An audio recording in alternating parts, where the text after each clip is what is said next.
For most of us, the story of Nazi Germany is taught as a sudden eruption of fanaticism, a defeated nation driven by hatred, somehow transforming itself into a military superpower almost overnight. But history is rarely that simple.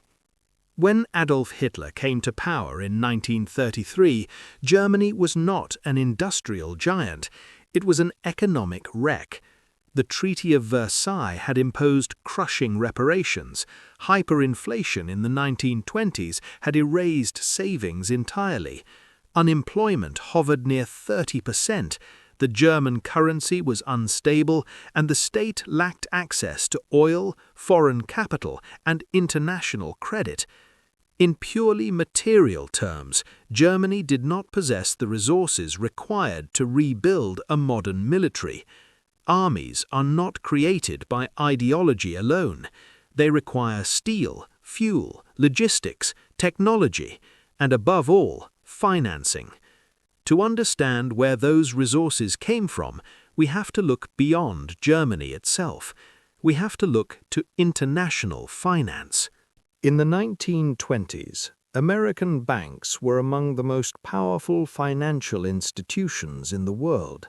Flush with capital after World War I, they sought new markets for investment. Germany, despite its defeat, represented an opportunity. In 1924, the Dawes Plan restructured German reparations.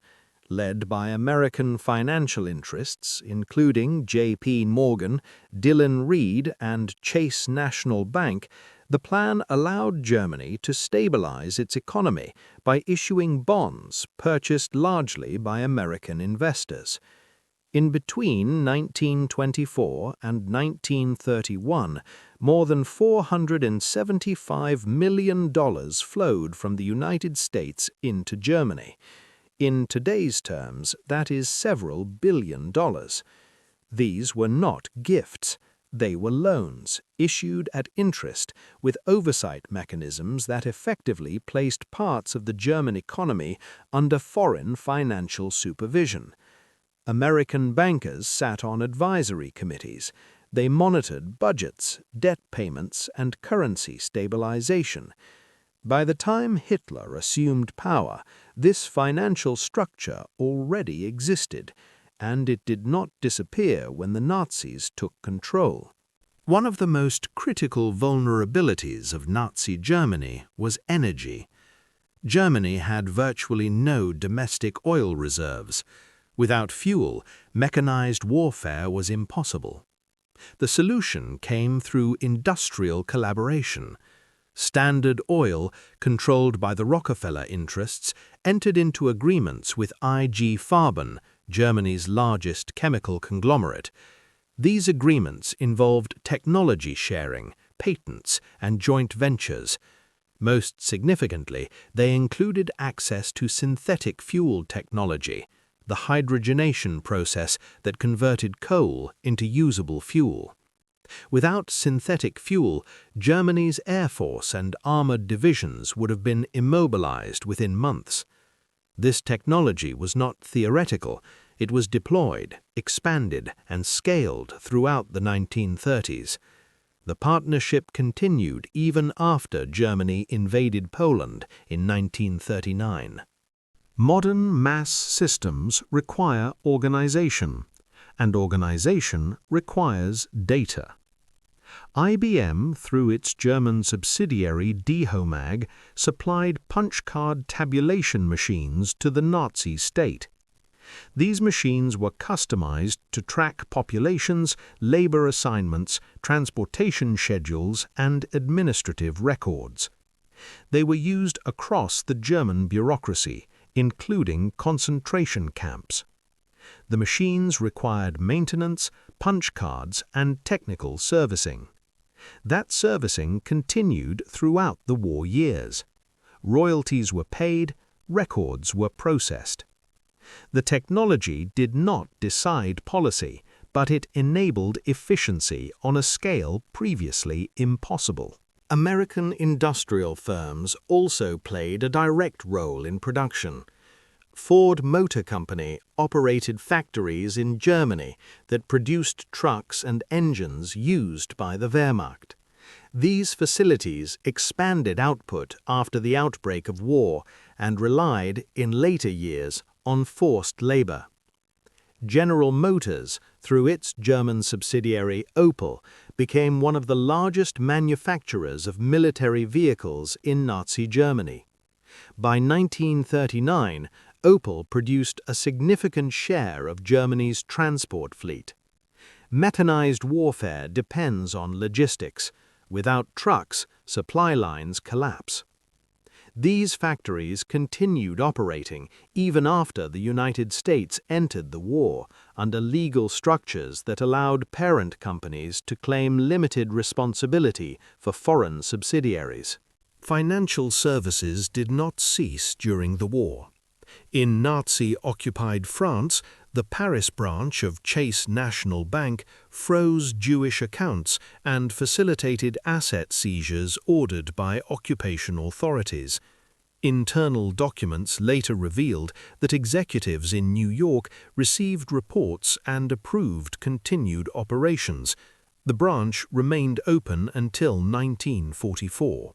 None of these relationships alone explains the Nazi war effort, but together they reveal a system. Financing, technology, fuel, logistics, data processing. The Nazi state did not operate in isolation from global capitalism. It functioned within it. And by the time the war ended, the question was no longer what had happened, but what would happen next. The Third Reich collapsed in 1945, but the financial structures that helped sustain it did not vanish. They simply moved on. In Part 2, we examine what happened after the war and why almost no one was held accountable. When the war ended in 1945, the Nazi regime collapsed, but the economic networks that had supported it did not face the same fate. The destruction of Germany created a moment where accountability seemed possible, yet the outcome was far more restrained than many expected. The Nuremberg trials prosecuted political and military leaders and later included a limited set of industrialists, most notably executives from IG Farben and Krupp. These trials established that corporations could play a role in crimes of war, but they stopped short of addressing the international business relationships that had enabled the system to function at scale. American corporations that had maintained operations, partnerships, or subsidiaries inside Nazi-controlled territory were largely excluded from prosecution. The explanation was pragmatic rather than moral. Post-war Europe lay in ruins, and the United States faced two priorities that quickly overshadowed questions of corporate responsibility. The first was reconstruction. The Marshall Plan required industrial capacity, technical expertise, and manufacturing infrastructure. The second was the emerging Cold War. As tensions with the Soviet Union intensified, American policymakers prioritized economic stability and industrial output over retrospective accountability. Companies that had collaborated before or during the war were now considered essential to rebuilding Europe and maintaining geopolitical influence. Files were sealed, investigations were narrowed, and attention shifted forward rather than backward. Many corporations not only avoided punishment, but actively benefited from the post-war order. Ford, General Motors, and IBM secured government contracts and expanded their global presence during the Reconstruction era. In some cases, companies sought compensation for wartime losses. General Motors successfully sued the United States government for damages to its German subsidiary Opel caused by Allied bombing. Ford pursued similar claims related to its facilities. These actions were legal within the framework of post-war policy, but they underscored how corporate interests were protected even when those interests had intersected with a genocidal regime. Decades passed before significant documentation became public. In the 1990s, lawsuits brought by Holocaust survivors and investigative researchers forced the release of internal memos, contracts, and correspondence. These records demonstrated that many executives had been aware of operations, maintained oversight, and approved continued business activity during the war years. Settlements followed, but they were limited. In 2000, German industry established a compensation fund for former forced laborers. Contributions from major corporations amounted to a fraction of their wartime and post-war profits. Some companies issued statements of regret, others denied responsibility. Few acknowledged systemic wrongdoing. What emerged from this record was not a conspiracy, but a pattern. Corporations acted according to incentives. When collaboration was legal and profitable, it continued. When political risk increased, responsibility was minimized through legal distance, subsidiaries, and jurisdictional ambiguity. After the war, when stability and production became priorities, those same corporations were reintegrated into the global economy without lasting consequence. The lesson was not hidden, it was simply absorbed into the structure of modern capitalism. This pattern did not end in 1945. It reappeared in different forms, under different governments, with different victims. In recent decades, reports have documented forced labor and mass surveillance in Xinjiang, where Uyghur Muslims have been subjected to detention and coercive labor programs. Despite official findings labeling these practices as crimes against humanity, global supply chains remain deeply intertwined with the region. Technology companies, apparel manufacturers, and automotive firms have argued that oversight is difficult and supply chains are complex, even as profits continue to flow. The language has changed, but the logic remains familiar. Similar dynamics have appeared elsewhere. Technology platforms have been implicated in enabling ethnic violence through unmoderated communication systems. Surveillance tools have been sold to authoritarian regimes. Arms manufacturers have supplied governments engaged in prolonged civilian conflicts.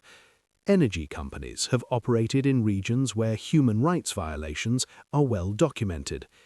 In each case, the justification is framed in technical, legal, or economic terms. Responsibility is diffused. Decisions are explained as necessary, competitive, or unavoidable. At the center of this system is a simple reality. Corporations are not moral actors. They are legal entities designed to generate returns. Ethical behavior occurs only when it aligns with regulation, public pressure, or financial risk. When those forces are weak or absent, profit becomes the dominant metric. History shows that this dynamic is not an anomaly, but a recurring feature of industrial capitalism. Understanding this does not require cynicism, it requires clarity. The Second World War was not only fought with soldiers and weapons, it was financed, supplied, organized, and sustained through global economic networks. Those networks did not disappear after the war, they adapted. They learned how to operate with greater discretion and distance from visibility. The purpose of examining this history is not to assign collective guilt or rewrite the past as a single narrative of exploitation. It is to recognize how power functions when money, technology, and politics intersect. Patterns persist because incentives persist. Silence follows because consequences are rare. and memory fades when institutions benefit from forgetting. History does not repeat itself exactly.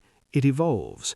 It becomes more complex, more distributed, and easier to ignore. But its echoes remain.